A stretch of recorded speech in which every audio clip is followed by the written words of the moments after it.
खुलुमबाय बे समाव बडलेण्ड इंखं टेलिभिजननि स्टुडिय'आव आं मिथिका नार्जारि दिनै फुंबिलिनि गाहाय रादाबफ्राव दङ। जन्मनि राफानि केसखौ सिबिआइनो गथायनो डिजिपि जिपि सिंहआ दिल्लीयाव थांगोन। धुबुरीनि एसपि अपर्णा नटराजनखौ देरगावआव साजायारि पस्टिं।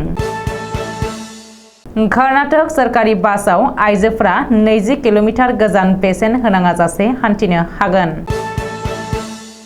गौरीपुराव घुस जानानै सासे पुलिस कनस्टेबलआ खाजादों। नाइजेरियानि जोबथेसालियाव थानांनाय सा 16 नाबिकफोरा 9 दाननि उनाव न'आव सफैफिनबाय।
दानिया फैदोनि आबुं रादाबाव।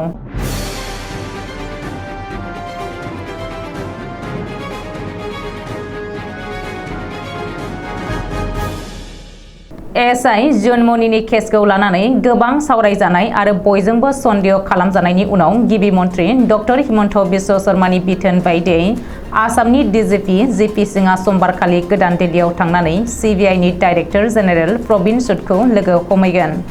गासैबो रेकर्डखौ जिपि सिंहआ सिबिआइनि गाहाय प्रवीण सुदनो गथायहैगोन होननानै मिथिहोदों। मख'नो गोनां दि लेडि सिंगाम जन्मनि राफानि थैनाया सरासनस्रा नङा आरो बिखौ पुलिसनि सोरबा मावख'गिरियानो बुथारनानै लामा जाब्रबथायनि गाब होनो नाजादोंसो होननानै गोबां माहारियारि आफाद आरो साननो गोरोंफ्रा नखर बिफानखौ सिबिआइनि नायबिजिरनाय होनांगौ होननानै दाबि खालामबोदोंमोन आरो दायनिगिरिखौ थोजासे साजा मोनहोनांगौ होननानै बुंबोबाय थादोंमोन। अदेबानि आसाम पुलिसनि डिजिपि जिपि सिंहआबो सिगाङावनो जन्मनि राफानि बे केसखौ सिबिआइनो गथायनाय जागोन होननानै खौरांगिरिनि सिगाङाव बुंदोंमोन। नाथाय अब्लाबो गेजेर ससेयाव आसाम पुलिसनि सिआइडिनोसो नायबिजिरनो होनाय जादोंमोन। बेनिखायनो गोबां समाजारि आफादफोरा गोजोननाय गैयैखौ खौरांगिरिनि गेजेरजों फोरमायबोदोंमोन। गुवाहाटी गोजौ बिजिरसालिनि बिथोन बायदियै धुबुरीनि एसपि अपर्णा नटराजनखौ गलाघाट जिल्लानि देरगावआव थानाय लाचित बरफुकन पुलिस एकाडेमियाव प्रिन्सिपाल बिबानाव साजायारि पस्टिं हरबाय। नखर बिफाना गुवाहाटी गोजौ बिजिरसालिनि बिथोन बायदियै एसपि अपर्णा नटराजनखौ पस्टिं खालामदों। जास्टिस सन्दीप मेहतानि बिजिरनायाव आइपिएस अफिसार अपर्णा नटराजना गावनि मावनांगौ हाबायाव गोहैलो खालामनायनि फोरमान मोनदों। मख'नो गोनां दि धुबुरीनि सदर थानायाव सासे आइजोखौ बिनि 2 बोसोर गथ'जों लोगोसे बुथारनाय केसाव हमनानै सान 6हालागै थानानि लकआपआव दोनदोंमोन। बेनि अनगायैबो बे केसखौ सान 6सिमहालागैबो रेजिस्टार खालामाखैमोन, जायनि जाहोनाव हमजानाय आइजोनि बिदा शफिकुल मन्डलआ गुवाहाटी गोजौ बिजिरसालिनि दरखंआव थांनानै थार बिजिरनाय बिहैदोंमोन। कर्नाटक सरकारा शक्ति योजनानि जोहै आइजोफोरनो 20 किल'मिटार गोजान बेसेन होनाङै सोरखारि बासजों हान्थिनो हागोन होननानै फोसावदों। गिबि मन्त्रि सिद्धारामाया आरो लेङाइ गिबि मन्त्रि डिके शिव कुमारजों लोगोसे कर्नाटकनि ट्रेन्सपर्ट मन्त्रि रामलिंगा रेड्डीमोना जयैनो फोसावदों। गिबि मन्त्रि सिद्धारामाया बुंदों दि थांनाय बिसायख'थियाव रायजो राजानो मेनिफेस्ट'आव लिरनाय बायदिनो खोथा होनाय बायदियै मोनबानि गेजेराव बेनो गिबिसिन मावफुंजाबाय होननानै फोरमायदों।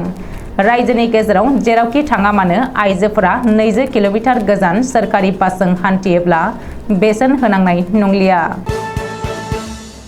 आफां आसामनि धुबुरी जिल्लानि गौरीपुर थानायाव खामानि मावनाय सासे पुलिस कनस्टेबलआ हमजानाय दायनिगिरि सासे मुलानिफ्राय रां घुस लानानै गावबो जोबथेसालिनि आलासि जानांदों। शुक्रबारखालि गौरीपुर थानानि पुलिस कन्स्टेबल आशराफुल इस्लामा सासे मुल्लानिफ्राय रां घुस लादोंमोन।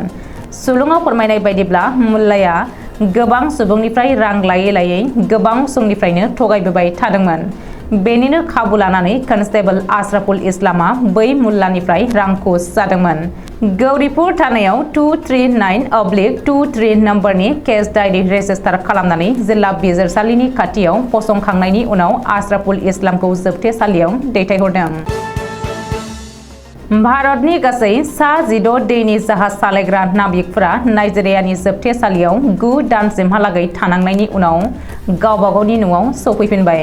भारत सोरखारनि नाजानायाव नाइजेरियानि जोबथेसालिनिफ्राय उदां जानानै गावबागावनि न'आव फैफिननो मोननानै केरेलानि क'चि बिरखं गाथोनाव सानु जस मुंनि सासे नाबिकआ नाइजेरियायाव थानाय भारतनि एम्बेसि एबा हाइ कमिशनार जी बालासुब्रमण्यमखौ जोबोरैनो साबायखर होदों। नङामोनब्ला गावसोर सा-16 इन्डियान सेइलर एबा नाबिकफोरा थैजासिम नाइजेरियानि जोबथेसालियावनो थानांसिगोन होननानै सानबायमोन। मख'नो गोनांदि इन्डियानिफ्राय थांनाय जाहाजफोरा गोरोन्थियै नाइजेरियानि प्रोटेक्टेड एरियायाव हाबसनहैफ्रांदोंमोन आरो बेनिनो दायाव गासै सा-16 इन्डियान नाबिकफोरा दायनिगिरि जानांदोंमोन। मानो होनोब्ला बै प्रोटेक्टेड एरियायाव नाइजेरियानि सोरखारा थाव दिहुनो। बेनिखायनो थाव खावनो फैदों होननानै नाइजेरियानि फायखिफ्रा बिसोरखौ हमनानै जोबथेसालियाव दोनहैयो थांनाय 2022 मायथाइनि आगस्त दानाव। दिनै फुंबिलिनि रादाबा एसेनोसै। गोजोन्थों।